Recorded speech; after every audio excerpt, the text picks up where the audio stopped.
राधे राधे। आषाढ़ मास के शुक्ल पक्ष की एकादशी को देवशयनी एकादशी या हरिशयनी एकादशी के नाम से जाना जाता है। मान्यता है कि इस दिन भगवान विष्णु अगले 4 मास के लिए योग निद्रा में चले जाते हैं और इन 4 महीने किसी प्रकार के शुभ कार्य नहीं किए जाते हैं। देवशयनी एकादशी के व्रत कथा की पूजा विधि। सुबह जल्दी उठकर स्नान आदि से निवृत्त हो जाएं। घर के मंदिर में दीप प्रज्वलित करें। भगवान विष्णु का गंगा जल से अभिषेक करें। भगवान विष्णु को पुष्प और तुलसी दल अर्पित करें। भगवान की आरती करें। भगवान को भोग लगाएं। इस बात का विशेष ध्यान रखें कि भगवान को सिर्फ सात्विक चीज़ों का ही भोग लगाया जाता है। भगवान विष्णु के भोग में तुलसी को ज़रूर शामिल करें। ऐसा माना जाता है कि बिना तुलसी के भगवान विष्णु भोग ग्रहण नहीं करते हैं। इस पावन दिन भगवान विष्णु के साथ ही माता लक्ष्मी की भी पूजा करें। देवशयनी एकादशी व्रत कथा। धर्मराज युधिष्ठिर ने कहा, हे केशव, आषाढ़ शुक्ल एकादशी का क्या नाम है? इस व्रत के करने की विधि क्या है और किस देवता का पूजन किया जाता है? श्री कृष्ण कहने लगे कि हे युधिष्ठिर, जिस कथा को ब्रह्मा जी ने नारद जी से कहा था वही मैं तुमसे कहता हूँ। एक समय नारद जी ने ब्रह्मा जी से यही प्रश्न किया था। तब ब्रह्मा जी ने उत्तर दिया कि हे नारद, तुमने कलियुगी जीवों के उद्धार के लिए बहुत उत्तम प्रश्न किया है, क्योंकि देवशयनी एकादशी का व्रत सब व्रतों में उत्तम है। इस व्रत से समस्त पाप नष्ट हो जाते हैं और जो मनुष्य इस व्रत को नहीं करते हैं वे नरकगामी होते हैं। इस व्रत के करने से भगवान विष्णु प्रसन्न होते हैं। इस एकादशी का नाम पद्या है।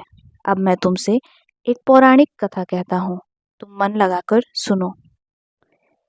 सूर्यवंश में माधांता नाम का एक चक्रवर्ती राजा हुआ है, जो सत्यवादी और महान प्रतापी था। वह अपनी प्रजा का पुत्र की भांति पालन करता था। उसकी सारी प्रजा धन धान्य से भरपूर और सुखी थी। उसके राज्य में कभी अकाल नहीं पड़ता था।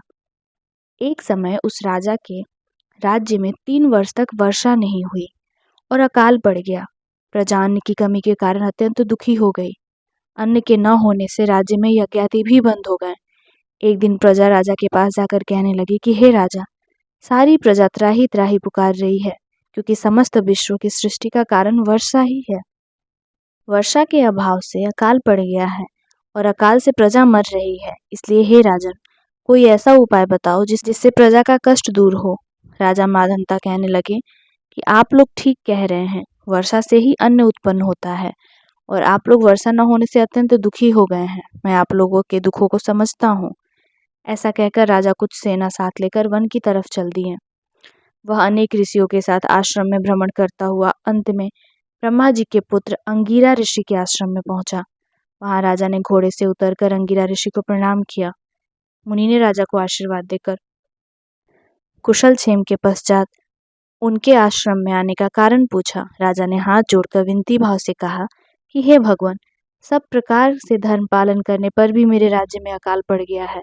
इससे प्रजा अत्यंत दुखी है। राजा के पापों के प्रभाव से ही प्रजा को कष्ट होता है, ऐसा शास्त्रों में कहा है। जब मैं धर्मानुसार राज्य करता हूँ तो मेरे राज्य में अकाल कैसे पड़ गया, इसके कारण का पता मुझको अभी तक नहीं चल सका। अब मैं आपके पास इसी संदेह को निवृत्त कराने के लिए आया हूँ। कृपा करके मेरे इस संदेह को दूर कीजिए। साथ ही प्रजा के कष्ट को दूर करने का कोई उपाय बताइए। इसमें धर्म को चारों ओर चरण सम्मिलित है, अर्थात इस युग में धर्म की सबसे अधिक उन्नति है। लोग ब्रह्मा की उपासना करते हैं और केवल ब्राह्मणों को ही वेद पढ़ने का अधिकार है। ब्राह्मण ही तपस्या करने का अधिकार रख सकते हैं, परंतु आपके राज्य में एक शूद्र तपस्या कर रहा है। इसी दोष के कारण आपके राज्य में वर्षा नहीं हो रही है। इसलिए यदि आप प्रजा का भला चाहते हो तो उस शूद्र का वध कर दो।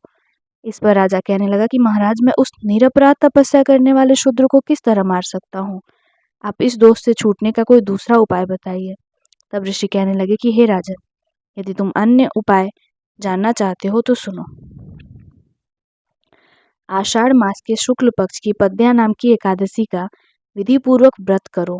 व्रत के प्रभाव से तुम्हारे राज्य में वर्षा होगी और प्रजा सुख प्राप्त करेगी, क्योंकि इस एकादशी का व्रत सब सिद्धियों को देने वाला है और समस्त उपद्रव को नाश करने वाला है। इस एकादशी का व्रत तुम प्रजा, सेवक तथा मंत्रियों सहित करो। इतनी बात सुनकर ऋषि कहने लगे कि हे राजन, यह सतयुग सब युगों में उत्तम है। मुनि के इस वचन को सुनकर राजा अपने नगर को वापस आया और उसने विधि पूर्वक पद्या एकादशी का व्रत किया। उस व्रत के प्रभाव से वर्षा हुई और राजा को सुख पहुंचा। अतः इस मास की एकादशी का व्रत सब मनुष्य को करना चाहिए। यह व्रत इस लोक में भोग और परलोक में मुक्ति को देने वाला है। इस कथा को पढ़ने और सुनने से मनुष्य के समस्त पाप नाश को प्राप्त हो जाते हैं। राधे राधे।